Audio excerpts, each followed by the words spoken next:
కురుక్షేత్ర సంగ్రామంలో 16వ రోజు అదొక కీలకమైన ఘట్టం. కౌరవ శిబిరంలో అంత నిరాశ. వాళ్ల గొప్ప గొప్ప యోధులంతా నేలకొరిగారు. కాని ఆ చీకటిలో నుంచే ఒక కొత్త ఆశాకిరణం ఉదయించింది.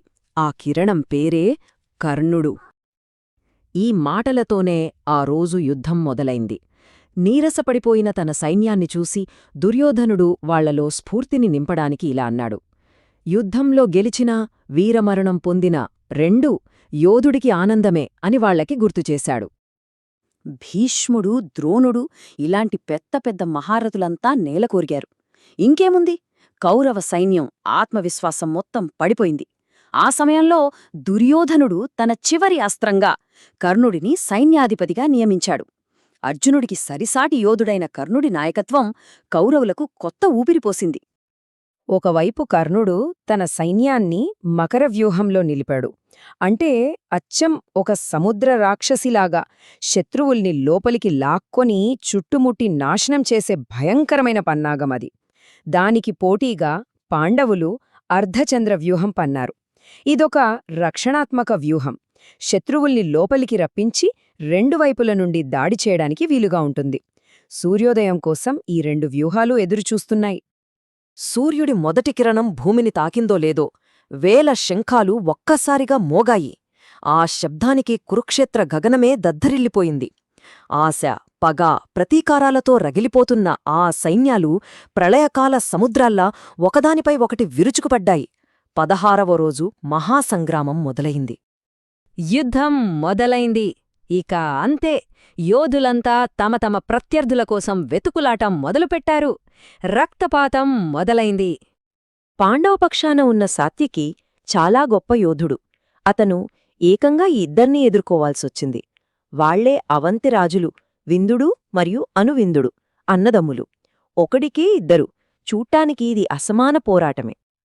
ఆ పోరాటం చాలా భీకరంగా సాగింది. సాత్యకి తన వాడి అయిన బాణంతో ముందుగా అనువిందుడిని నేలకూల్చాడు. అది చూసి ప్రతీకారంతో రగిలిపోయిన విందుడు సాత్యకి రథాన్ని సర్వనాశనం చేశాడు. కాని సాత్యకి ఏమాత్రం వెనక్కి తగ్గలేదు. రథం లేకపోయినా సరే కత్తి చేతబట్టి విందుడిని కూడా చంపేశాడు. చూశారా ఎంతటి పోరాట పటిమ! సరే, ఇక్కడ ఇది జరుగుతుంటే మరోవైపు ఇంకో భీకరమైన పోరాటం మొదలైంది. గదాధరుడైన భీముడు కులూతరాజు క్షేమధూర్తిని ఢీకొన్నాడు. ఇది మామూలు పోరాటం కాదు, నిజంగా దిగ్గజాల మధ్య యుద్ధం. ఇద్దరూ యుద్ధ గజాల మీద ఉన్నారు. పైనుంచి బాణాల వర్షం కురిపించుకుంటున్నారు. ఆ దృశ్యం ఎలా ఉందంటే రెండు మదపుటేనుగులు కొట్టుకుంటున్నట్టే ఉంది. అంత భీకరంగా సాగిందా పోరు. అయితే పోరాటంలో ఒక ఊహించని మలుపు. రాజు క్షేమధూర్తి చాలా చాకచక్యంగా భీముడి ఏనుగును బాణాలతో చంపేశాడు. దీంతో భీముడు కిందపడిపోయాడు. ఒక్కసారిగా రాజుదే పైచెయ్యి అనిపించింది. కాని భీముణ్ణి కింద పడేయడమంటే నిద్రపోతున్న సింహాన్ని గిల్లినట్టే. కింద పడగానే అతనిలోని కోపం కట్టలు తెంచుకుంది. వెంటనే లేచి ఒక్క గదా దెబ్బతో క్షేమధూర్తి ఏనుగు పుర్రెను పగలగొట్టాడు. అంతే, యుద్ధగతి ఒక్కసారిగా మారిపోయింది. ఆ రాజు తేరుకుని తన కత్తిని అందుకునే లోపే భీముడి గద అతని పని పూర్తిచేసింది. అలా ఆ భీకర ద్వంద్వ యుద్ధం ముగిసింది. క్షేమధూర్తి పడిపోవడం చూసిన ద్రోణుడి కొడుకు అశ్వత్థామ కోపంతో ఊగిపోయాడు. ప్రతీకారం కోసం భీముడి మీదకు దూకాడు. ఇద్దరి మధ్య భీకరమైన గదాయుద్ధం జరిగింది. కాని అప్పటికే ఇద్దరూ బాగా అలసిపోవడంతో ఆ పోరులో ఎవరూ గెలవలేదు. ఈ యుద్ధంలో కేవలం పెద్ద యోధులే కాదు, యువరాజులు కూడా తమ సత్తా ఏంటో చూపిస్తున్నారు. ఇప్పుడు మనం చూడబోయేది యుధిష్ఠిరుని కొడుకు ప్రతివింధ్యుడికి, గొప్ప నైపుణ్యమున్న రాజు చిత్రుడికి మధ్య జరిగిన పోరాటం. యువరాజు ప్రతివింధ్యుడు ఒక పదునైన బాణాన్ని రాజుమీదకు విసిరాడు. కాని ఇక్కడ చూడండి అసలు అద్భుతం. రాజు చిత్రుడు ఆ బాణాన్ని గాల్లోనే చేత్తో పట్టుకున్నాడు.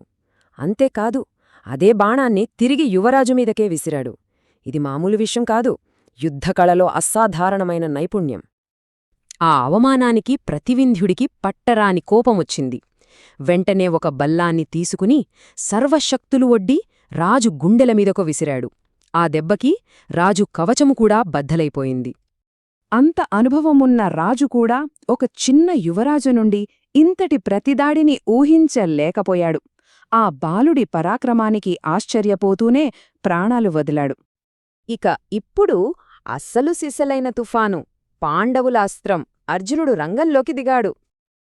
అర్జునుడు తన అసలు లక్ష్యం వైపు వెళ్లేముందే దారిలో అడ్డువచ్చిన వందలాది సంక్షప్తక యోధులను అంతమొందించాడు.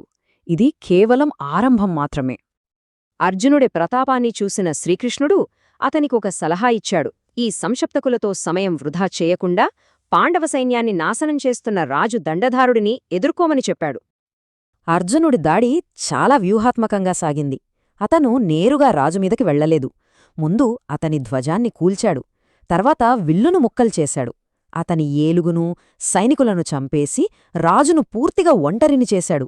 ఇక నిస్సహాలుడిగా మిగిలిన దండధారుడి చేతులు, తల నరికేశాడు. ఎంత పద్ధతిగా, ఎంత సంపూర్ణంగా ప్రత్యర్థిని నిర్వీర్యం చేశాడో చూడండి. ఆ చివరి దృశ్యం చాలా శక్తివంతమైనది. పడిపోతున్న ఏనుగు, దానిమీద నిర్జీవంగా ఉన్న రాజు, ఇద్దరూ ఒకేసారి నేలకొరిగారు. యుద్ధభూమిలో అర్జునుడి ఆధిపత్యానికి ఇదొక ప్రతీక. 16వ రోజు ఉదయం ముగిసేసరికి కౌరవులకు కొత్త సేనాని దొరికాడు. కాని రెండు పక్షాలు భారీ నష్టాన్ని చవిచూశాయి. అందరికీ నమస్కారం. మహాభారత యుద్ధం గురించి మనందరికీ తెలుసు. కాని ఆ యుద్ధ గతిని ఒక్క మధ్యాహ్నం జరిగిన సంఘటనలు ఎలా మార్చేశాయో తెలుసా? ఈరోజు మనం ఆ భయంకరమైన మధ్యాహ్నం కథేంటో చూద్దాం. సరే, ఇక కథలోకి వెళ్ళిపోదాం. సూర్యుడు నడినెత్తికి వస్తున్నాడు. ఆ వేడికి కురుక్షేత్ర రణరంగం అట్టుడికిపోతోంది. సరిగ్గా అదే సమయానికి ఆ యుద్ధంలోనే కొన్ని అత్యంత భీకరమైన పోరాటాలకు రంగం సిద్ధమైంది. ఆ మధ్యాహ్నం పోరాటం ఇద్దరు మహాయోధుల మధ్య మొదలవుతుంది. వారే అర్జునుడు, కర్ణుడు. వాళ్లు తీసుకున్న వేర్వేరు నిర్ణయాలు వాళ్ళని వేర్వేరు దారుల్లో నడిపించాయి. ఇక్కడ చూడండి, వాళ్ళిద్దరి చర్యల్లో ఎంత తేడా ఉందో వెంటనే తెలిసిపోతుంది కదా. ఒకవైపు అర్జునుడు ఏమాత్రం కనికరం లేకుండా శత్రువుల్ని అంతం చేస్తుంటే, మరోవైపు కర్ణుడు ఒక రకమైన దయను చూపిస్తున్నాడు. ఎందుకిలా? దీని వెనుక చాలా బలమైన వ్యక్తిగత కారణాలున్నాయి.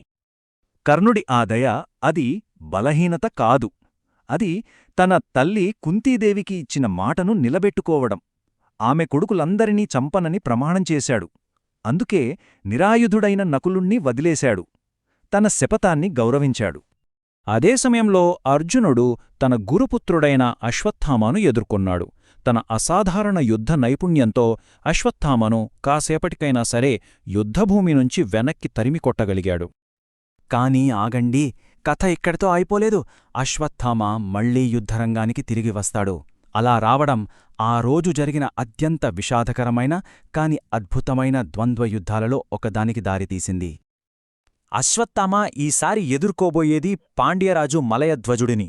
అతను ఎంత గొప్ప యోధుడంటే, సాక్షాత్తు పితామహ భీష్ముడే అతన్ని పాండవ యోధుల్లోకెల్లా అత్యంత శక్తిమంతుడని బొగిడాడు. ఆ ద్వంద్వయుద్ధం చాలా భీకరంగా సాగింది. మొదట్లో అయితే మలయధ్వజరాజు అశ్వత్థామ వేసిన ప్రతి బాణాన్ని తిప్పికొట్టాడు. ఎంతలా అంటే అశ్వత్థామానే డిఫెన్స్లో పడిపోయాడు. చూడండి, అశ్వత్థామలాంటి యోధుడికే అది ఎంత పెద్ద సవాలుగా మారిందో. ఆ రాజు ముగింపు, అది నిజంగా ఒక సినిమాటిక్ సీన్ లాంటిది. ఒకవైపు నిరాశ, మరోవైపు వీరత్వం. రథం పోయినా సరే ఏమాత్రం వెనక్కి తగ్గకుండా కంట్రోల్ లేని ఏనుగు మీదకెక్కి పోరాడటం ఆయన పరాక్రమానికి నిదర్శనం. ఆ ఒక్క ఫైట్ ఎంత తీవ్రంగా జరిగిందంటే, ఒక్క అశ్వత్థామ వేసిన బాణాలనే ఏకంగా 8 ఎడ్ల బళ్లలో తీసుకుపోవాల్సొచ్చింది. ఊహించండి మరి. ఆ వీరోచిత పోరాటమలా ముగియగానే యుద్ధభూమిలో మరోమూల అసలు కథ మొదలవుతుంది. దాయాదుల మధ్య ఉన్న ద్వేషం అగ్నిపర్వతంలా బద్దలవుతుంది. పాండవులలో పెద్దవాడైన యుధిష్ఠిరుడు తన దాయాది దుర్యోధనుడితో తలపడ్డాడు. ఒక పక్కా ప్లాన్తో దుర్యోధనుడి రథాన్ని ముక్కలు చేసి అతన్ని చావు అంచుల వరకు తీసుకొచ్చాడు. ఎప్పుడు శాంతంగా ఉండే యుధిష్ఠిరుడిలో ఇంతటి ఆగ్రహం చూడటం అందర్నీ ఆశ్చర్యపరిచింది. యుధిష్ఠిరుడు ఇంక యుద్ధాన్ని ముగించేద్దామనుకుంటున్నాడు. సరిగ్గా ఆ క్షణంలో అతని తమ్ముడు భీముడు ఒక ఉగ్రమైన సింహంలా గర్జిస్తూ అడ్డుపడ్డాడు. అంటే దుర్యోధనుడు బ్రతికింది తన బలంతో కాదు, తనని చంపాలని శపథం చేసిన తన పరమ శత్రువు వల్లే. విధి ఎంత విచిత్రమైనది కదా. ఒక ప్రతీకార శపథం వల్ల చూపిన ఆ జాలి సూర్యుడు అస్తమిస్తున్న వేళ యుద్ధభూమిలో చివరి అత్యంత భయంకరమైన విధ్వంసానికి దారితీసింది. దుర్యోధనుణ్ణి చంపలేకపోయిన భీముడు తన కోపాన్నంతా దుర్యోధనుడి తమ్ముళ్ల మీద చూపించాడు. తన దివ్యధనస్సుతో ఒక్కొక్కరిని అత్యంత కిరాతకంగా అంతంచేశాడు. అతని ప్రతీకార జ్వాల ఎంత భయంకరంగా ఉందో మాటల్లో చెప్పలేం. దాదాపు అదే సమయంలో అర్జునుడు మరో ప్రమాదంలో చిక్కుకున్నాడు. సంశప్తకులు, త్రిగర్తులు, శిబిలు, శాల్వులు ఇలా అందరూ కలిసి అతన్ని చంపాలని చుట్టుముట్టారు. ఇంకా వేరే దారి లేక తన సారథి అయిన శ్రీకృష్ణుడు కూడా గాయపడడంతో అర్జునుడు తన ఆఖరి అస్త్రం ఐంద్రాస్త్రాన్ని ప్రయోగించాల్సి వచ్చింది. ఇక దాని ప్రభావం ఎంత భయంకరంగా ఉందంటే అది సంపూర్ణ వినాశనం. ఆకాశంనుంచి వేలాది బాణాలు వర్షంలా కురిసి అతని రథం దగ్గరున్న ప్రతి ఒక్కరిని తుడిచిపెట్టేశాయి. ఆ స్థాయి విధ్వంసం నిజంగా ఊహకు అందనిది. శత్రు సైన్యం మొత్తం నాశనమవడంతో అర్జునుడు ఇక తన చిరకాల ప్రత్యర్థి అయిన కర్ణుడిని ఎదుర్కోవడానికి దూసుకెళ్లాడు. రోజంతా ఎదురుచూస్తున్న ఆ క్షణం రానే వచ్చింది. అయితే వాళ్ల పోరాటం ముగిసేలోపే సూర్యుడు అస్తమించాడు. ఇక ఆ రోజుకి యుద్ధం ముగిసింది. రెండు సైన్యాలు కూడా బాగా దెబ్బతిన్నాయి, పూర్తిగా అలసిపోయాయి. ఒక్క మధ్యాహ్నం, కేవలం కొన్ని గంటల యుద్ధం కథను ఎంతలా మార్చేసిందో చూసేరా? ఇంత నష్టం తర్వాత రేపటి యుద్ధంగతిని ఏది మారుస్తుందో ఆలోచించాల్సిన విషయమే.